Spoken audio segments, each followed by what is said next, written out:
அனைவருக்குமே வணக்கம். சற்று முன் கிடைத்திருக்கக்கூடிய ஒரு மிக மிக முக்கியமான செய்தி ஒன்று வெளியாகியுள்ளது.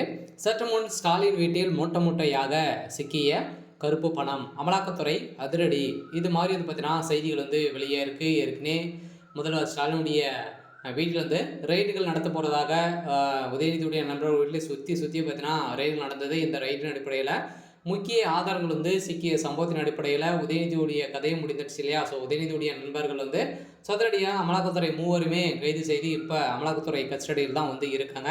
ஸோ டெய்லியுமே அவங்ககிட்ட பார்த்தீங்கன்னா வாக்குவாதங்கள் வந்து ஏற்பட்டிருக்கு. ஸோ இந்த நிலையில் இப்போ அதிரடியாக அவர்கள் கொடுத்த வாக்குமூலத்தின் அடிப்படையில் இப்போ முதல்வர் ஸ்டாலினுடைய ரகசிய அறை வந்து போட்டு கொடுத்துருக்காங்க. ஸோ இந்த நிலை தான் அதிரடியாக இன்று காலையிலேருந்தே அமலாக்கத்துறை அதிரடியாக சென்னையில் முதல்வர் ஸ்டாலினுடைய வீட்டில் ரைடுகள் வந்து நடந்துகிட்டு இருக்குது. ஸோ இந்த நிலையில் தான் மூட்டை மூட்டையாக பணங்கள் வந்து சிக்கியிருக்கு, நிறைய ஆதாரங்கள்லாம் சிக்கியிருக்கு அப்படின்ற மாதிரி இப்போ தகவல் வெளியாக இருக்குது. ஸோ இதை பற்றி இந்த வீடியோவில் நம்ம முழுமையாக பார்க்கலாம். ஸோ அதுக்கு முன்னாடி நம்ம சேனலுக்கு வந்து இப்போ தான் நீங்கள் முதல் முறையாக வந்திருக்கீங்க அப்படின்னா மறக்காமல் நம்மளுடைய சேனலை சப்ஸ்கிரைப் பண்ணி சப்போர்ட் பண்ணுங்கள். ஸோ வாங்க வீடியோக்குள்ளே போகலாம். ஸோ வந்து பார்த்தீங்கன்னா ஏற்கனவே இந்த டாஸ்மாக் உடைய நிறுவனத்தின் அடிப்படையில் மிகப்பெரிய ஒரு ஊழல் நடைபெற்றது இல்லையா? ஸோ வரலாற்றிலேயே முதல் முறையாக ஊழல் வந்து நடைபெற்றது. ஸோ இந்த ஊழலின் அடிப்படையில் செந்தில் பாலாஜி, அதே மாதிரி பொன்முடி அவர்கள்லாம் பார்த்தீங்கன்னா இல்லாத அமைச்சராக திமுக வந்து நீக்கப்பட்ட சம்பவம் பெரும் பரபரப்பை வந்து ஏற்படுத்தியிருந்தது. ஸோ இதில் வந்து பார்த்தீங்கன்னா திடீர்னு வந்து இந்த டாஸ்மாக் உடைய நிறுவனத்தின் அடிப்படையில் 1000 கோடிக்கு மேலே மெகா ஊழல் நடந்திருக்கு அப்படின்னு நிரூபணமாகி அமலாக்கத்துறை வழக்கு பதிவு செய்து இந்த வழக்கு வந்து பார்த்தீங்கன்னா நிலுவையில் தான் இருக்குது.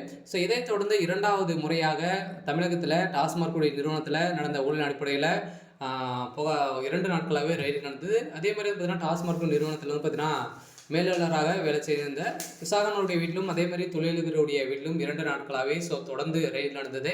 ஸோ இந்த ரைடின் அடிப்படையில் தான் செந்தில் பாலாஜி அவர்கள் வந்து வசமாக சிக்கி இப்போ வந்து பார்த்தீங்கன்னா இல்லாத அமைச்சராக இருந்தும் இப்போ அமலாக்கத்துறை கஸ்டடியில் வந்து இருக்காரு. இருந்தாலும் இந்த 1000 கோடி எங்கே வந்து போச்சு அப்படின்ற மாதிரி கேள்விகள் எழுந்திருந்த நிலையில் தான் இந்த கேள்விகளுக்கு பதிலளித்த இந்த 3 தொழிலதிபர்கள் பார்த்தீங்கன்னா வாக்குமூலம் கொடுத்த அடிப்படையில் தான் இப்போ திமுக தலைமைத்துக்கு தான் இந்த பணம் சென்று இருக்குது அப்படின்றத அபிஷியலாகவே தகவல் வெளியாக இருந்த நிலையில் அதிரடியாக இப்போ முதல்வர் ஸ்டாலினுடைய வீட்டில் டார்கெட் பண்ணி அவருடைய வீட்டில் 2 நாட்களாகவே ரைடு நடக்குது. இந்த ரைடின் அடிப்படையில் எக்கச்சக்கமான பணங்கள் வந்து பார்த்தீங்கன்னா சிக்கியிருக்கு. மூல காரணமாக இது வந்து ஒரு பங்கு தான். மீது இருக்கக்கூடிய பினாமியாக இருக்கக்கூடிய திமுகவுக்கு பினாமியாக இருக்கக்கூடிய சபரீசன் அவருடைய வீட்டில் அதிரடியாக பதுக்கி இருக்கிறதாகவும் இப்போ தகவல் வந்து வெளியாகி வருது. இருந்தாலுமே இப்போ முக்கிய புள்ளி வந்து பார்த்தீங்கன்னா சிக்கிட்ட திமுகவுடைய ஆலமரமாக இருக்கக்கூடிய முதல்வர் ஸ்டாலின் அவர்களே இப்போ வந்து சிக்கியிருக்காரு. அவருடைய கதை ஒட்டுமொத்தமாக முடிய போகுது. இருந்தாலும் என்ன நடக்க போகுது அப்படின்றத வெயிட் பண்ணி பார்க்கலாம். இது மாதிரி செய்திகளை தெரிஞ்சுக்கணும் அப்படின்னா மறக்காமல் நம்மளுடைய சேனலை சப்ஸ்கிரைப் பண்ணி சப்போர்ட் பண்ணுங்கள். தேங்க்யூ.